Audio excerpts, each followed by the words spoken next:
Hello, ಹ್ಮ್ ಹೇಗಿದ್ದೀರಿ? ಆರೋಗ್ಯ ಹೇಗಿದ್ದೀರಿ? ನಿಮ್ಗೆ ನಾನು ಬಹಳ ದಿವಸದಿಂದಾನೆ ನಿಮ್ದೆಲ್ಲ ಆಚಾರ ವಿಚಾರ ನಡೆ ನುಡಿ ತಿಳ್ಕೊತಾ ಇದ್ದೀನಿ. ಅದ್ರ ಜೊತೆಗೆ ನಾನು ನಡ್ಕೋತಾ ಇದ್ದೀನಿ. ದಿವಸದಿಂದ ನಮ್ಮ ಸತಿ ಪ್ರೆಗ್ನೆಂಟ್ ಆದಾಗ ನಿಮ್ಮ ಬಹಳಷ್ಟು ನಮ್ಮ ಕುಟುಂಬ, ನಮ್ಮ ಹೆಂಡತಿ, ಅನಂತರ ನಮ್ಮ ಸಸಿ ಮಗಸ್ರಿ ಇವಾಗ ಏನ್ ಬೇಕು ಹೇಳು. ಬಹಳಷ್ಟು ಆರೋಗ್ಯ ನನ್ನ ಹೆಂಡತಿದ ಆರೋಗ್ಯದ ಸಮಸ್ಯೆ ಇತ್ತು. ಅದ್ರ ಬಗ್ಗೆ ಹೇಳ್ತಾ ಇದ್ದೆ. ಅಂದ್ರೆ ಒಬೆಸಿಟಿ ಇದೆ ಅವಳಿಗೆ, ತುಂಬಾ ಮೊಣಕಾಲು ನೋವು ಇದೆ. ಎಷ್ಟು ವೆಯ್ಟ್? ವೆಯ್ಟ್ ಈಗ 98 98 5.5 ಇದೆ. ಡಾಕ್ಟರ್ ಹತ್ರ ಹೋಗಿ, ವಿಧಿನೇ ಇಲ್ಲ. ಇಷ್ಟೊಂದು ವೆಯ್ಟ್ ಇದ್ರೆ ತುಂಬಾ ಕಷ್ಟ ಆಕ್ಚುಲಿ. ಇನ್ಸ್ಟೆಂಟ್ ಆಗ ನಿಮ್ಮನ್ನ ರಿಲೀವ್ ಮಾಡಬಹುದು. ಶುಗರ್ ಎಷ್ಟಿದೆ? ಇಲ್ಲ, ಶುಗರ್ ಬಗ್ಗೆ ಈಗ 6 ಮಂತ್ಸ್ ಇಂದ ಶುಗರ್ ಬಂದಿದೆ. ಅದೇ ಶುಗರ್ ಇದೆ ನಿಮ್ಮನಿಗೆ. ಅದು ಶುಗರ್ ಅಲ್ಲ, ಅದು ವೆಯ್ಟ್ ಇಂದ ಬಂದಿರೋ sugar. She has to control ಅವರ್ ವೆಯ್ಟ್. ನಿಮ್ಮ ಕೇಳಿಸ್ಕೊತಾ ಇದಾರೆ, ನನಗೆ ಗೊತ್ತು. ಕೇಳಿಸ್ಕೊಳ್ಳಿ ನನ್ ಮಾತು. ಹಸಿವಾಗತ್ತೆ, ಏನ್ ಮಾಡುದು ಅಮ್ಮ ಪಾಪ. ಆಯಮ್ಮಂದು ತಪ್ಪಿಲ್ಲ, ಆದ್ರೆ ಹಸಿವು. ಅದಕ್ಕೆ ಹೇಳಿದೆ 2 ಗಂಟೆಗೆ ತಿನ್ಲಿ. ಇಡ್ಲಿ ತಿಂದ್ರೆ ಒಂದೇ ಇಡ್ಲಿ ತಿನ್ಬೇಕು, ನಿಧಾನಕ್ಕೆ ತಿನ್ಬೇಕು. ಸ್ವಲ್ಪ ಮುರಿದು ಒಂಚೂರು ಚೂರೆ ಅಕ್ಕಿ ಕಾಳು ತರ ತಿಂದ್ರು ಪರವಾಗಿಲ್ಲ. ತೃಪ್ತಿ ಮಾಡ್ಬೇಕು ನಾಲಿಗೆಗೆ ಅಷ್ಟೇ. ಒಂದ್ ಇಡ್ಲಿ ತಿಂದು ಮತ್ತೆ ಕಾಯ್ಬೇಕು ನೆಕ್ಸ್ಟ್ ಹಸಿವಾಗೋವರೆಗೂ. ಮತ್ತೆ ನೆಕ್ಸ್ಟ್ ಇನ್ನೊಂದು ಇಡ್ಲಿ ತಿನ್ಬೇಕು. ಹಂಗೆ ಆ ರೀತಿ ಮಾಡೋದ್ರಿಂದ ವೆಯ್ಟ್ ಲಾಸ್ ಆಗುತ್ತೆ. ಇಲ್ಲ ಅಂದ್ರೆ ಆಗಲ್ಲ. 2 hours ಗ್ಯಾಪ್ ಇಡ್ಬೇಕು ಒಂದ್ಸಲ ತಿಂದ್ರೆ. ಇದನ್ನ ಬೊಗಸೆ ಅಂತ ಇದ್ರ ಹೆಸರು. ಇದು ಶಿವನ ಕಪಾಲ ಮುದ್ರೆ ಅಂತ. ಶಿವ ತಲೆ ಬುರುಡೆನ ಇಟ್ಕೊಂಡೋಗಿ ಭಿಕ್ಷೆ ಬೇಡ್ತಿದ್ದ ಕಪಾಲ. ಅದು ಬೊಗಸೆ ಅಷ್ಟೇ ಇರೋದು. ಅದರಲ್ಲಿ ಎಷ್ಟು ಬಿದ್ರೆ ಅಷ್ಟೇ ತಿಂತ ಇದ್ದ ಅವನು. ಅದಕ್ಕೆ ಶಿವ ಸುಂದರ ನೋಡು. ಅದಕ್ಕೆ ಅವನ ಸುಂದರೇಶ್ವರ ಅಂತ ಕರೀತಾರೆ.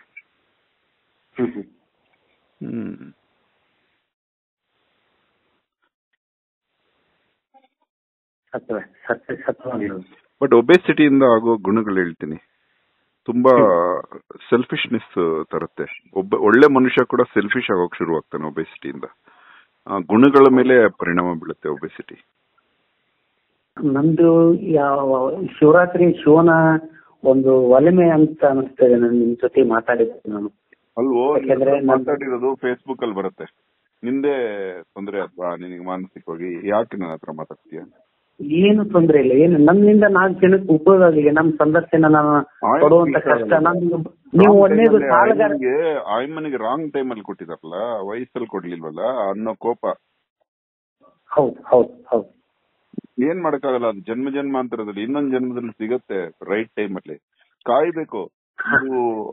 ಈ ಜನ್ಮಕ್ಕೆ ಕೊನೆ ಆಗೋದಲ್ಲ, ಅರ್ಥ ಮಾಡ್ಕೋ. ಆಯಮ್ಮನಿಗೆ ಬುದ್ಧಿ ಹೇಳು. ಅದಕ್ಕೆ ಪ್ರವಚನಗಳಿಗೆ ಹೋಗ್ಬೇಕು, ದೇವಸ್ಥಾನಗಳಲ್ಲೋ ಕೂತ್ಕೋಬೇಕು. ಕರ್ಮಗಳ ಸಿದ್ಧಾಂತ ಕಾಣ್ತಾ ಇರುತ್ತೆ, ಗೊತ್ತಾಗತ್ತೆ. ಅದು ಏನು ಯಾವ್ದು ಶಾಶ್ವತ ಅಲ್ಲ. ಒಂದೊಂದ್ ಜನ್ಮದಲ್ಲಿ ಒಂದೊಂದು ವಯಸ್ಸಲ್ಲಿ ಸುಖ. ಅದು ಬಿಗಿನಿಂಗ್ ಅಲ್ಲಿ ಸುಖ ಪಟ್ಟು ಕೊನೆಗಾಲದಲ್ಲಿ ಕಷ್ಟಪಟ್ಟಾಗ ಹಿಂದಿನ ಜನ್ಮದಲ್ಲಿ ಅವ್ರು ಸಾಯುವಾಗ ದೇವ್ರ ಹತ್ರ ಬೇಡ್ಕೋತಾರೆ, ಅಯ್ಯೋ ಕೈಲಾಗೋವಾಗ ಕಷ್ಟ ಕೊಡಪ್ಪ, ಕೈಲಾಗದೇ ಇರೋ ಸುಖ ಕೊಡು ಅಂತ ಕೇಳ್ಕೊಂಡಿರ್ತಾರೆ. ದೇವ್ರು ಅದನ್ನೇ ಕೇಳಿಸ್ಕೊಂಡು ಕೊಟ್ಟಿರ್ತಾರೆ. ಆದ್ರೆ ಇವರು ಅದನ್ನ ಸಹಿಸ್ಕೊಳ್ಳಲ್ಲ.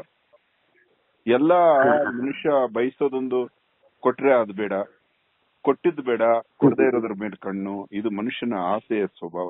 ಇದನ್ನೆಲ್ಲ ಚೇಂಜ್ ಆಗ್ಬೇಕು. ನಿಮ್ಮನ್ನ ವೇಟ್ ಕಡಿಮೆ ಮಾಡಿ.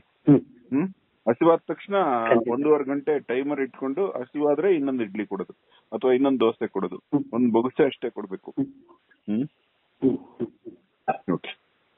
ಓಕೆ, ಖಂಡಿತ ಮಾಡ್ತೀನಿ. ನಿಮ್ಮ ಉಪದೇಶದಿಂದ ನಾನು ಸಾಲ ಋಣಮುಕ್ತನಾಗಿದ್ದೀನಿ. ಯಾವುದೇ ಸಾಲ ಇಲ್ಲ. ಈಗ ಹೌಸಿಂಗ್ ಲೋನ್ ಇತ್ತು, ಅದನ್ನು ಕ್ಲಿಯರ್ ಮಾಡ್ಕೊಂಡಿದ್ದೀನಿ ನಿಮ್ಮ ಮಾತಿನಿಂದ. ಬಹಳ ನೆಮ್ಮದಿ, ಖುಷಿಯಾಗಿದೆ. ನಿಮ್ಮ ಮನೆಗೆ ನಿಮ್ಮನಿಗೂ ಅದು ಫೀಲ್ ಆಗಲ್ಲ. ಅದು ಹೆಂಗಸರಿಗೆ ಒಂದು ಶಾಪ ಇರುತ್ತೆ. ಅವ್ರಿಗೆ ಈ ವಯಸ್ಸಲ್ಲಿ ನಿಂತರ ಪರಿವರ್ತನೆಗಳು ಆಗಲ್ಲ. ಅದು ಗಂಡಸ್ತರ.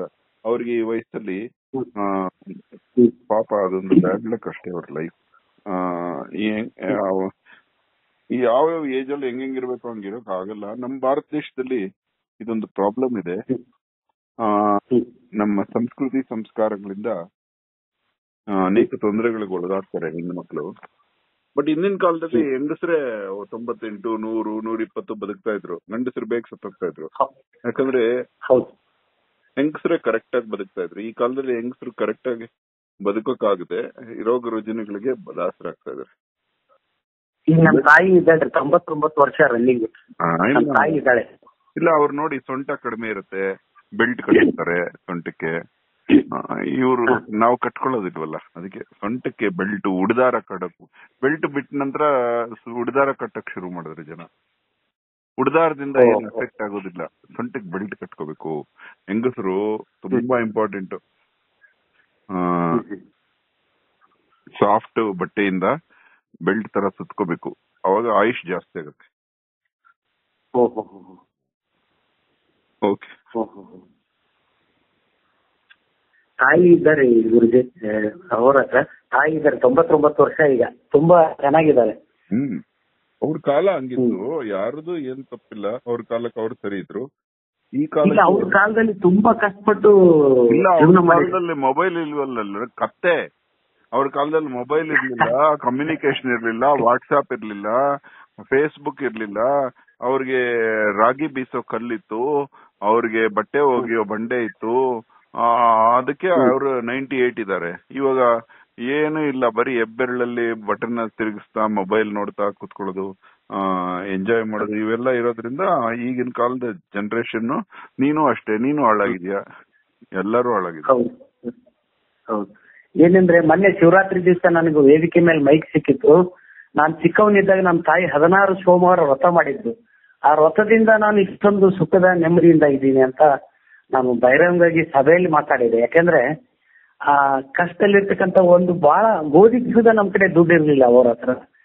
ಬೇರೆದವ್ರ ಮನೆಯಲ್ಲಿ ಗೋಧಿ ತಂದು ಬೆಲ್ಲ ತಂದು ಒಂದು ಇಡೀ ದಿವಸ ವ್ರತ ಮಾಡಿ ತಾಯಿ ಅದನ್ನ ಬೀಸಿ ಹುರಿದು ಹುತ್ತದ ಮಣ್ಣು ತಂದು ಈಶ್ವರನ್ ಮಾಡಿ 16 ಸೋಮವಾರ ರಾತ್ರಿ ಅದನ್ನ ಮಾಡ್ಕೊಂಡು ನಾನೇ ಆ ಬುಕ್ ಅನ್ನ ಪುರಾಣ ಓದ್ತಿದ್ದೆ ನಾನು 16 ಸೋಮವಾರ ವರ್ಷ. ಅದು ಪ್ರತಿಫಲ ನಾನು ಈಗ ಮುಂಡ್ರಿಗೆಯಲ್ಲಿ ಪುರಸಭೆ ಉಪಾಧ್ಯಕ್ಷನಾಗಿ ಒಂದಿಷ್ಟು ಸೇವೆ ಮಾಡ್ತಾ ಇದ್ದೀನಿ ಅವ್ರ ಹತ್ರ. ಮುಂಡ್ರಿಗೆ ಎಲ್ಲ ಇರೋದು? ಮತ್ತೆ ಮುಂಡರಗಿ, ಗದಗ ಡಿಸ್ಟಿಕ್ ಮುಂಡರಗಿ.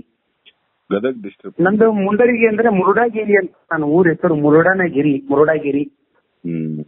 ಮಾತೆವಾಡಿ 40 ಅಂತ ಮುರುಡಾಗಿರಿ ಅಂತ, ಅದನ್ನ ಮುಂಡರಗಿ ಅಂತ ಹೇಳ್ತಾ ಇದ್ದಾರೆ.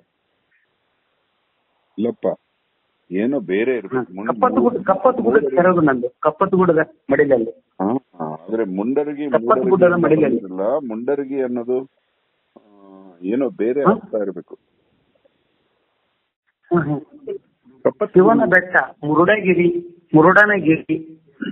ಅಲ್ಲ, ಮುರುಡ ಅಂದ್ರೇನು ಮುಂಡ ಅಂದ್ರು ಎರಡು ಒಂದೇ, ಮುಂಡಾಸು ಅಂದ್ರೂ ಒಂದೇ, ಮುರುಡ ಅಂದ್ರೂ ಒಂದೇ. ಅಂದ್ರೆ ಟವಲ್ ಅಂತ ತಲೆ ಮೇಲೆ ಸುತ್ಕೊಳ್ಳೋ ಮುಂಡಾಸು ಒಂದೇ, ಮುರುಡೇಶ್ವರ ಅಂದ್ರೆ ಅದು ರಾವಣಾಸುರ ಹೆಗಲ ಮೇಲೆ ಟವಲ್ ಹಾಕೊಂಡಿರ್ತಾನೆ, ತಲೆ ಕಟ್ಟ ಟವಲ್.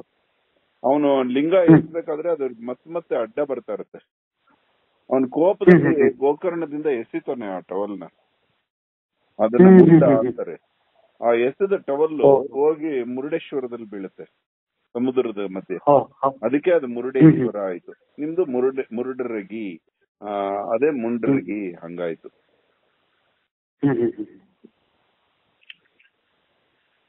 ಅವರ ಹತ್ರ ಒಂದ್ಸರಿ ನಮ್ ಕಪ್ಪತ್ ಗುಡ್ಡಕ್ಕೆ ಬರ್ತೀರ ತಾವು? ಕಪ್ಪತ್ ಗುಡ್ಡ ತುಂಬಾ ಚೆನ್ನಾಗಿದೆ ಅಂತ, ಹೌದಾ? ಕೋಟೆಗಳು ಇದೆಲ್ಲ ಅಲ್ಲಿ? ಹೌದು ಹೌದು ಹೌದು. ಬರ್ತೀನಿ. ಎಷ್ಟು ಅದ್ಭುತ ಐತೆ ಅಂದ್ರೆ ನಮ್ ಕಪ್ಪತ್ ಗುಡ್ಡ. ಇನ್ನಾದ್ರೂ ಸಾಕು, ಎಷ್ಟಾದ್ರೂ ಏನಿದೆ ಅದ್ಭುತ ಹೇಳು ಅಲ್ಲಿ.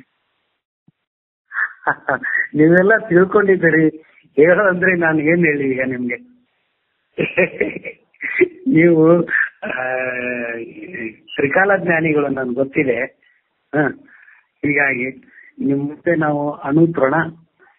ನೀನ್ ತ್ರಿಕಾಲ ಜ್ಞಾನಿ ಬಿಡ, ಅಕಾಲ ಜ್ಞಾನಿ ನಾನು. ನಾನ್ ತ್ರಿಕಾಲನಂತೆ, ನನ್ ಕಾಲನೇ ನನಗ್ ಗೊತ್ತಿಲ್ಲ. ಕಾಲ ಕಪ್ಪಗಾಗ್ಬಿಟ್ಟು ಕೆಟ್ಟೋಗ್ಬಿಟ್ಟು ಕೊಳತೋಗ್ಬಿಟ್ಟಿದೆ ನಂದು. ಹಂಗೆಲ್ಲ ಥಿಂಕ್ ಮಾಡ್ಬೇಡ. ಇಲ್ಲ, ನೀವೇನಂದ್ರೆ ಸಮಾಜದ ಮುಖದಲ್ಲಿ ಹುತ್ತ ನಿಂತಿರಬೇಕು ಜನರ ಕಣ್ಣೊಳಗೆ ಅಂತಂದು ನೀವು ನೋಡಕ್ ಅದೇ ತರ ಕಾಣ್ತೀರಿ.